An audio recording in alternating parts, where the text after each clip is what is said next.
إن الحمد لله نحمده ونستعينه ونستغفره ونعوذ بالله من شرور أنفسنا ومن سيئات أعمالنا من يهده الله فلا مضل له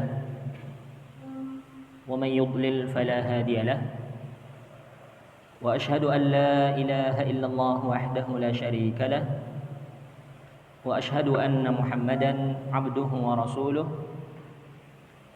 صلى الله عليه وعلى آله وأصحابه ومن تبعهم بإحسان إلى يوم القيامة أما بعد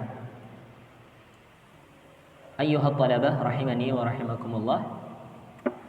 Kita lanjutkan kembali kajian kita dari membaca kitab At-Ta'liqatul Mardiyah 'ala al-Manzumatil Lamiyah li Syekhul Islam Ibn Taimiyah karya Syekh Khalid Ibn Mahmud Ibn Abdul Aziz Al-Juhani hafizahullah ta'ala. Sebelum kita melanjutkan penjelasan dari bait syair lamiyahnya Syekhul Islam Ibn Taimiyah rahimahullah ta'ala, yang mana kita di pertemuan sebelumnya telah menyelesaikan bait syair yang ke-10.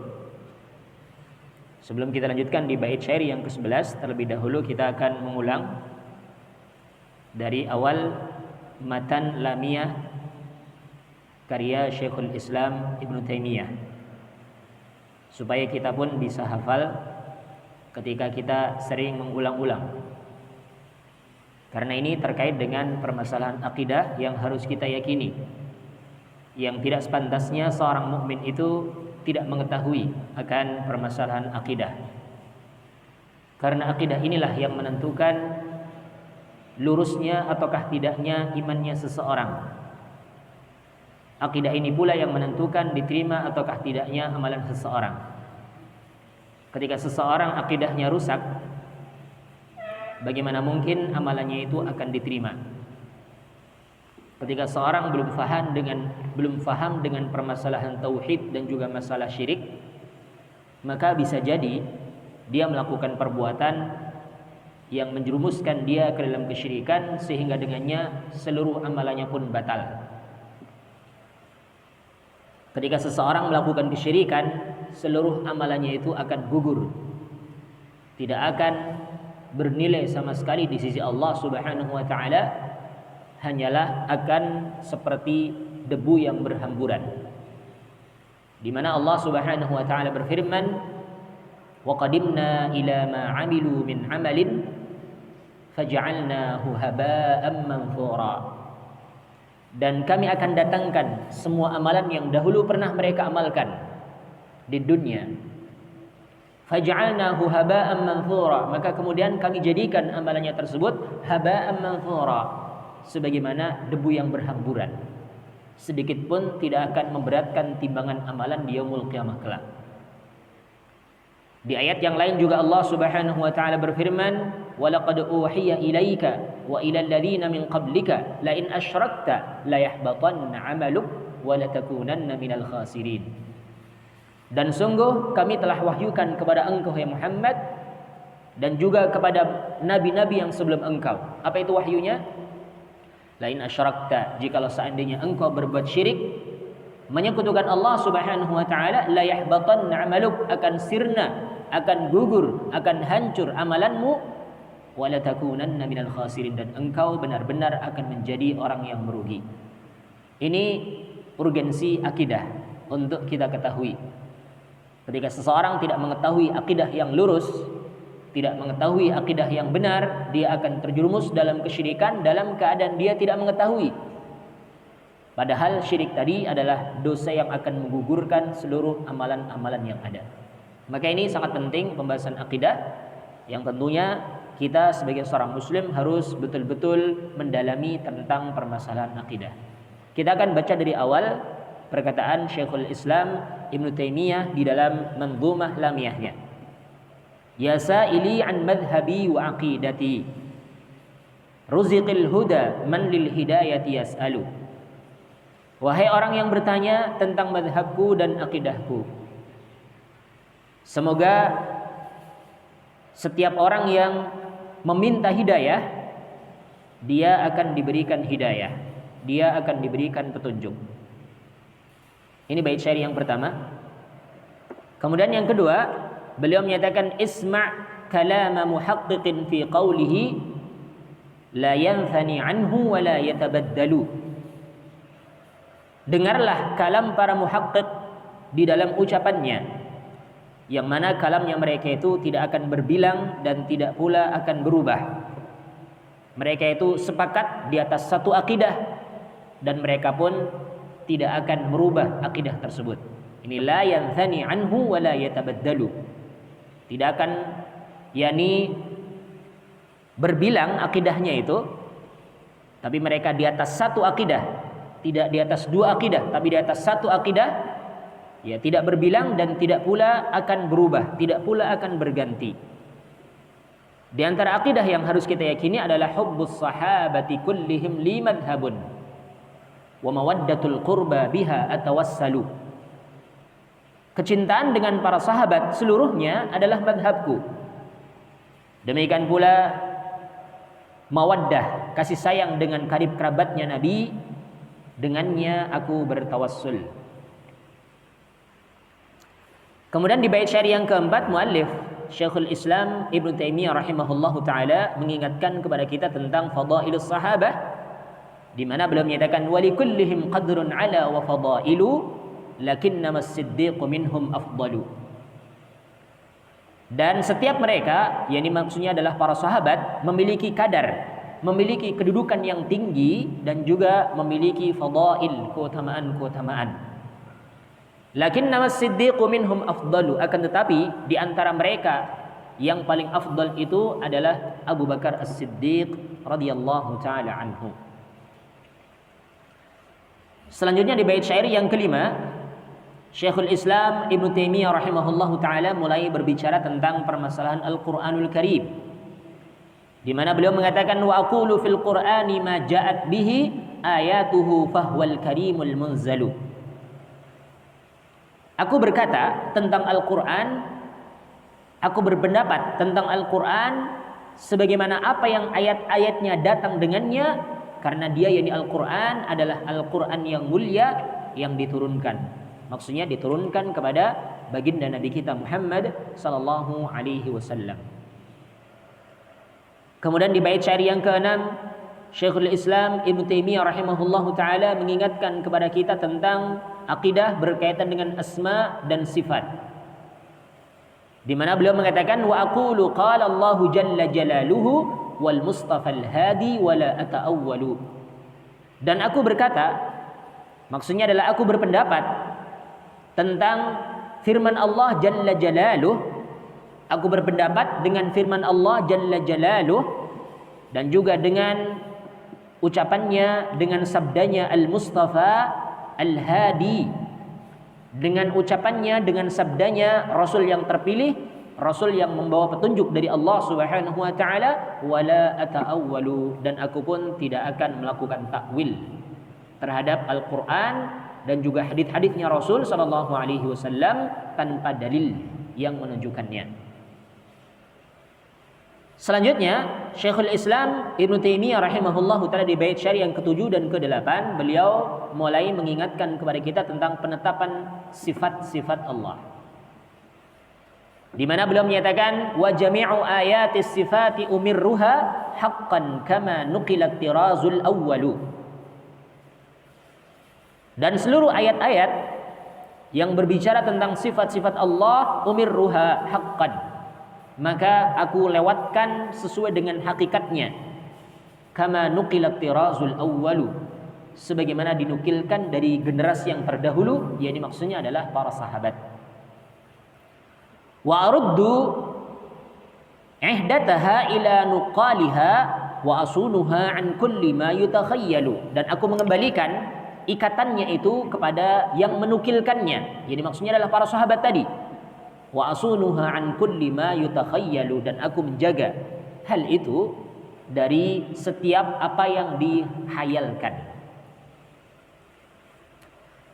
Selanjutnya Syekhul Islam Ibnu Taimiyah rahimahullahu taala dalam lamiyahnya di bait syari yang ke-9, beliau menjelaskan tentang wajibnya berpegang teguh dengan Alkitab dan juga dengan As-Sunnah, serta meninggalkan pendapat-pendapat yang menyelisihi Alkitab dan juga As-Sunnah. Di mana beliau mengatakan qubhan liman nabada al-Qur'ana wara'ahu wa idza istadalla yaqulu qala al-akhtalu. Semoga kejelekan akan menimpa setiap orang yang membuang Al-Quran di belakangnya. Wa idza istadalla yaqulu qala al-akhtalu.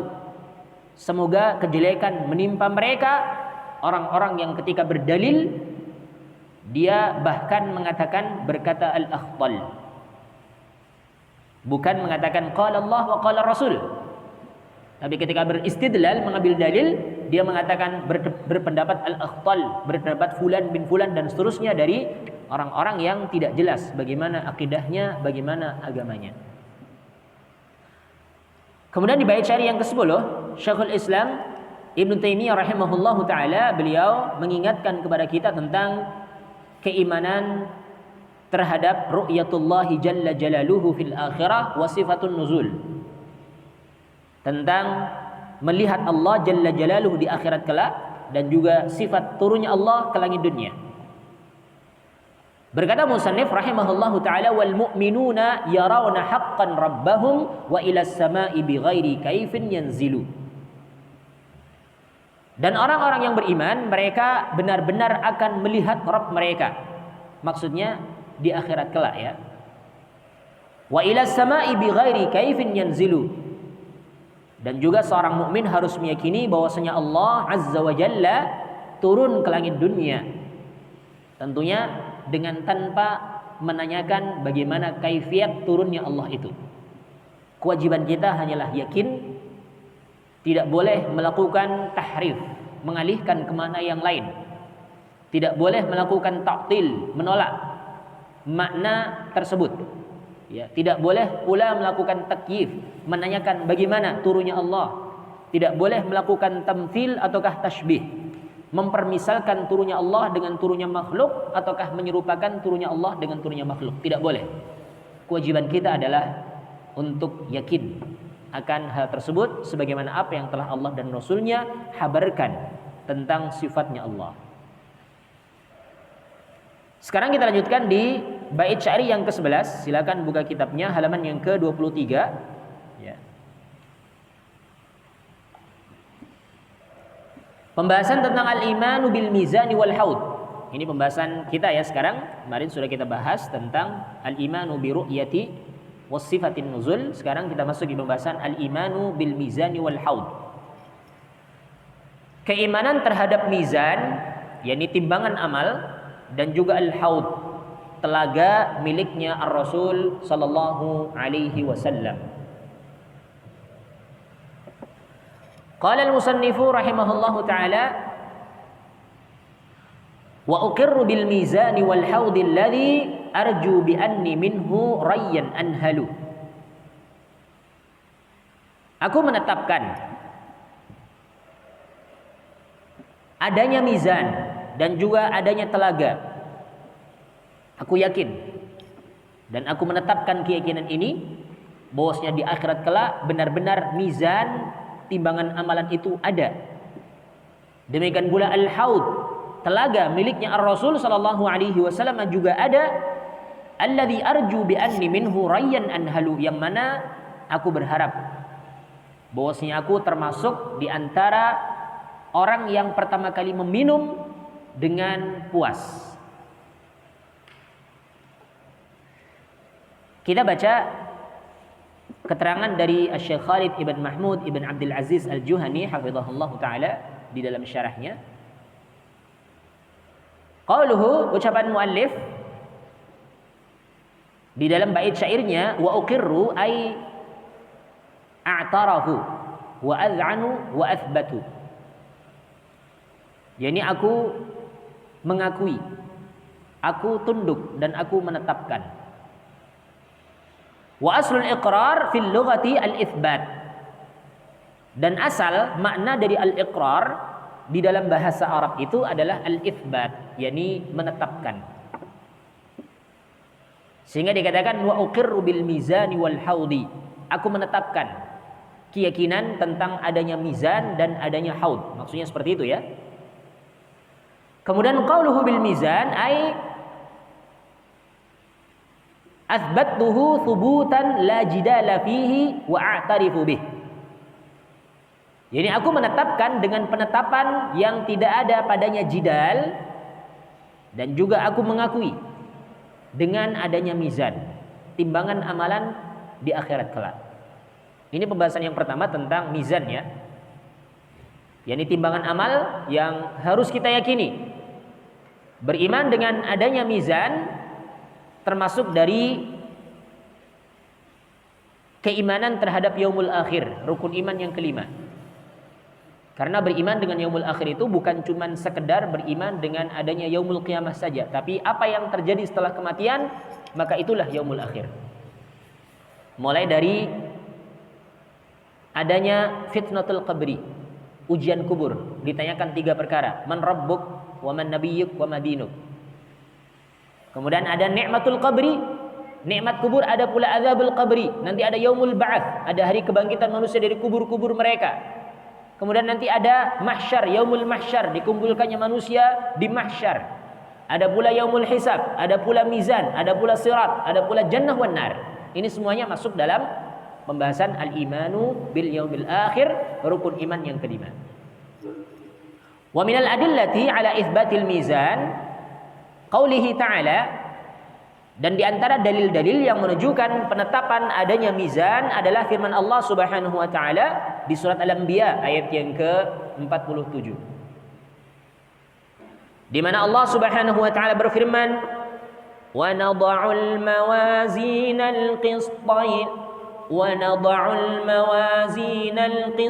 liyawmil qiyamati fala tuzlamu nafsun syai'a وَإِنْ كَانَ مِثْقَالَ حَبَّةٍ مِّنْ خَرْدَلٍ أَتَيْنَا بِهَا وَكَفَى بِنَا حَاسِبِينَ. Allah Subhanahu wa taala berfirman, "Wa nadha'ul mawazinal qista liyaumil qiyamah." Dan kami akan meletakkan timbangan keadilan di yaumul qiyamah kelak. Fala tuzlamu nafsun syai'a, maka tiada seorang pun yang dizalimi sedikit pun di yaumul qiyamah tersebut. Wa in kana mithqala habbatin min khardalin ataina biha. Meskipun ada suatu perbuatan yang semisal habbah dari khardal, yakni biji yang paling kecil sekalipun, kami akan datangkan perbuatan tersebut. Wa kafa bina hasibin, dan cukuplah kami sebagai penghitungnya. Cukuplah kami yang akan menghisab, cukuplah kami yang akan menghitung amalannya mereka. Ini surat Al-Anbiya ayat yang ke-47. Wa qalihi ta'ala, dan juga firman-Nya Allah Subhanahu wa ta'ala, fa amma man thaqulat mawazinuhu fahuwa fi 'ishatir radiyah wa amma man khaffat mawazinuhu fa ummuhu hawiyah.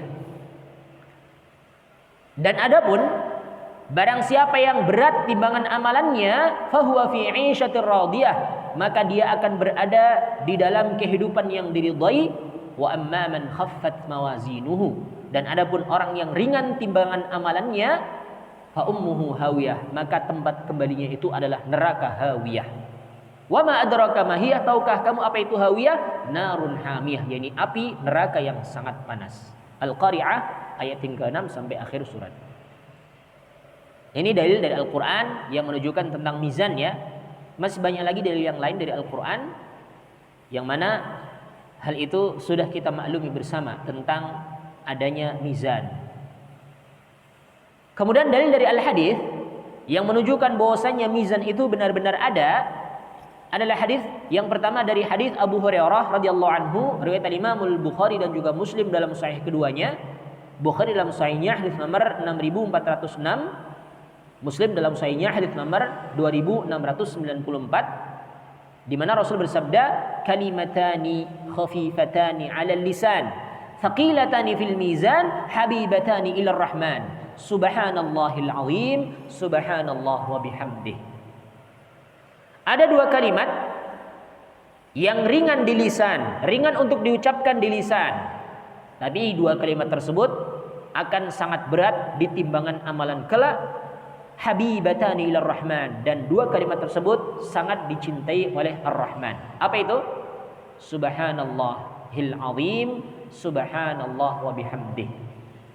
Sebagian riwayat ada yang mendahulukan subhanallah wa bihamdih, subhanallahil azim. Ini jelas ya, syahidnya di sini adalah thaqilatani fil mizan. Ada dua kalimat yang sangat berat di timbangan amalan kelak. Ya. Jelas ya, Rasulullah sallallahu alaihi wasallam menetapkan bahwasanya di yaumul qiyamah kelak ada yang namanya mizan, ada yang namanya timbangan amalan. Salah satu yang ditimbang nanti adalah zikir yang kita ucapkan. Zikir yang akan memberatkan timbangan itu Rasul katakan subhanallah wa bihamdi subhanallahil azim. Ini zikir dua kalimat ini Rasul katakan sebagai dua kalimat yang akan memberatkan timbangan amalan kelak. Dari hadis ini kita mengetahui bahwasanya yang akan ditimbang kelak itu adalah amalannya, ya. Akan tetapi ada dalil yang lain yang menunjukkan bahwasanya ditimbang itu adalah orangnya. Ya. Nanti bahkan ada dalil yang menunjukkan bahwasanya yang ditimbang itu adalah buku catatan amalannya. Jadi ada tiga pendapat ya berkaitan dengan masalah mizan ini. Apa yang ditimbang? Apakah orangnya? Apakah amalannya? Apakah buku catatannya? Masing-masing ada dalilnya. Memungkinkan yang ditimbang itu adalah amalannya tadi, semisal zikir, salat, puasa, dan seterusnya dari amalan yang ada, ini yang ditimbang. Ada mungkinnya seseorang itu ditimbang dengan orangnya langsung. Ya. Ada mungkinnya yang ditimbang nanti adalah buku catatan amalannya saja. Ya. Wallahu a'lam. Yang jelas masing-masing memiliki dalil. Kalau tadi dalil yang telah kita bacakan sebelumnya tadi dari hadis Abu Hurairah riwayat Bukhari dan juga Muslim, ini jelas di situ menunjukkan yang ditimbang itu adalah amalannya, semisal zikir dan yang semisal dengannya itulah yang akan ditimbang di yaumul qiyamah kelak. Adapun dalil yang kedua di sini hadis dari Abdullah ibn Mas'ud radhiyallahu taala anhu, ya. Kisahnya beliau ini di sini nanti akan menunjukkan dalil yang ditimbang itu adalah orangnya. Annahu kana yajtani siwakan minal a'raq wa kana daqiqus saqain.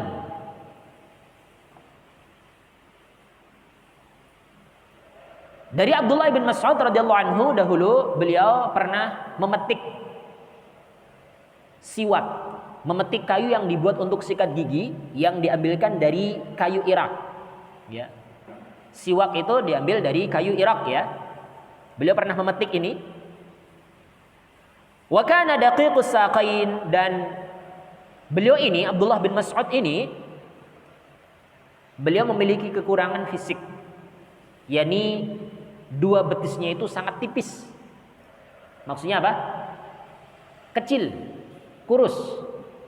Ya. Faja'atu ataukah faja'alat ar-rihu takfa'uhu. Ini mungkin bukan tak marbutoh tapi ha ya. Itu hilangkan titiknya saja. Maka mulailah angin berhembus sampai hampir membuat beliau itu terkena hempasan. Hampir-hampir angin itu mulai menghempaskan beliau. Karena ringannya tubuhnya, kecilnya betisnya. Sampai hampir terhempas oleh tiupan angin. Fadhahikal qaum minhu, maka kaum yang ada ketika itu mentertawakan beliau ini. Mau manjat pohon Irak untuk memetik tadi itu ya, memetik siwaknya itu. Ternyata apa? Ada angin yang kencang, hampir Abdullah bin Mas'ud terhempas oleh angin kencang itu. Maka orang-orang yang ada ketika itu pun tertawa. Faqala Rasulullah sallallahu alaihi wasallam, maka Rasulullah sallallahu alaihi wasallam bersabda, "Mimma tadhakun?" Dari apa kalian tertawa? Maksudnya karena sebab apa? Kenapa kalian tertawa? Qalu, mereka menyatakan, ya Nabi Allah, min daqqati saqai. Wahai Rasul, kami tertawa karena tipisnya, karena kecilnya betisnya Abdullah bin Mas'ud. Karena para sahabat yang lain mentertawakan Abdullah bin Mas'ud karena sebab fisiknya, Rasul menegur. Ya. Dengan mimma tadhakun, kenapa kalian tertawa? Walladzi nafsi biyadih. Sungguh demi zat yang jiwaku berada di tangannya. Yani demi Allah, zat yang jiwaku berada di tangannya. Lahuma athqalu fil mizan min Uhudin. Sungguh kedua betis Abdullah bin Mas'ud itu lebih berat jikalau ditimbang di timbangan amalan kelak dibandingkan dengan gunung Uhud. Ya. Dari hadis yang mulia ini kita mendapatkan pelajaran bahwasanya yang ditimbang itu adalah Abdullah bin Mas'ud sendiri, orangnya itu sendiri. Betisnya saja itu lebih berat daripada apa? Gunung Uhud. Ini baru betis. Belum lagi tangan, belum lagi kepala yang isinya Al-Quran. Beliau kan termasuk dari apa? Qurra'is sahabah. Beliau termasuk dari kalangan ahli qiraahnya para sahabat yang Rasul berikan rekomendasi supaya sahabat lain mengambil Al-Quran dari beliau ini. Rasul pernah bersabda, khudhu Al-Quran min arba'ah. Ambillah Al-Quran dari 4 orang. Siapa itu? Yang pertama min Abdullah ibn Ummi Abd, yakni Abdullah bin Mas'ud. Wa min Mu'adz ibn Jabal, wa min Ubay ibn Ka'ab, kemudian wa min Salim maula Abi Hudzaifah. Inilah 4 sahabat yang Rasul perintahkan sahabat lain untuk belajar Al-Quran, mengambil Al-Quran dari beliau-beliau ini. Salah satunya Abdullah bin Mas'ud. Padahal Quran itu jikalau seandainya diletakkan di atas gunung saja, gunung itu akan hancur. Ya. Ayatnya bagaimana? Di surat Al-Hasyr, "Lau anna hadzal Qur'ana 'ala jabalin la ra'aitahu khashi'an mutasaddian min khasyatillah." Perhatikan, sadian, khashi'an mutasaddian. Kalau seandainya Quran itu diletakkan di atas gunung, ya, tentunya akan takut dan akan hancur karena takutnya dengan Allah. Ini dikuasai di dalam kepalanya Abdullah bin Mas'ud. Bukan cuma sekedar lafadznya yang beliau hafal, tapi seluruh asbabun nuzulnya, sebab turunnya, di mana turunnya beliau menguasai, bahkan tafsirnya pun beliau menguasai. Ya. Sehingga tentunya lebih berat daripada sekedar gunung saja. Di sini sebagian ulama menjadikan dalil bahwasanya yang ditimbang itu adalah orangnya. Dari hadis ini juga kita bisa mengambil pelajaran bahwasanya tidak boleh seseorang itu mentertawakan fisik. Fisik itu yang memberikan siapa? Allah. Sehingga ketika seseorang mentertawakan fisiknya orang lain, berarti sama dengan dia telah mentertawakan Allah. Enggak boleh ya. Tidak boleh. Masing-masing orang itu tidak ada yang minta dia kurus, tidak ada yang minta dia gemuk, tidak ada yang minta dia pincang, tidak ada yang minta dia itu cacat, tidak ada. Siapa yang memberikan? Allah. Sehingga jangan sekali-kali mentertawakan fisik. Karena fisik adalah merupakan pemberian dari Allah. Kapan seorang mentertawakan, berarti dia telah melecehkan Allah Subhanahu wa taala. Enggak boleh ya. Sehingga Rasul pun menegur para sahabat yang mereka mentertawakan Abdullah bin Mas'ud karena sebab kecilnya kedua betis beliau. Tidak boleh. Kita lanjutkan. Ini 2 dalil dari al-hadis yang menunjukkan adanya al-mizan. Qala Abu Ishaq Az-Zujaj, ajma'a ahlu sunnati 'ala al-iman bil mizani wa anna a'mal al-ibadi tuzanu yawm al-qiyamah wa anna al-mizana lahu lisan wa kaffatan wa yamilu bil a'mal wa ankaratil mu'tazilatu al-mizana wa qalu huwa ibaratun 'anil 'adli fa khalaful kitab wa sunnah.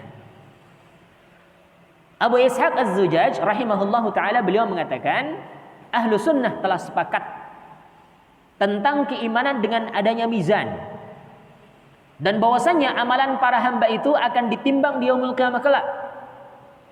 Dan perkara yang diimani oleh ahlu sunnah adalah mizan itu memiliki 1 lisan dan 2 daun. Ya. Ada memiliki 1 lisan, maksudnya 1 ya. 1 apa itu namanya? 1 patokan, kemudian memiliki 2 daun. 1 untuk yang ditimbang, 1 untuk yang menimbang. Ya. Wa yamilu bil a'mal, dan mizan ini, timbangan ini akan condong, akan lebih berat dengan amalan-amalan, ya. Wa ankarat al-mu'tazilah al-mizana, sementara orang-orang mu'tazilah mereka mengingkari adanya mizan. Wa qalu, dan mereka mengatakan mizan itu adalah ibaratun 'anil 'adli. Mizan itu hanyalah sekedar ungkapan yang menunjukkan keadilan. Ya. Merupakan lambang keadilan. Ini orang Mu'tazilah, enggak mau mengakui adanya mizan. Padahal dalilnya jelas, Al-Qur'an, As-Sunnah jelas.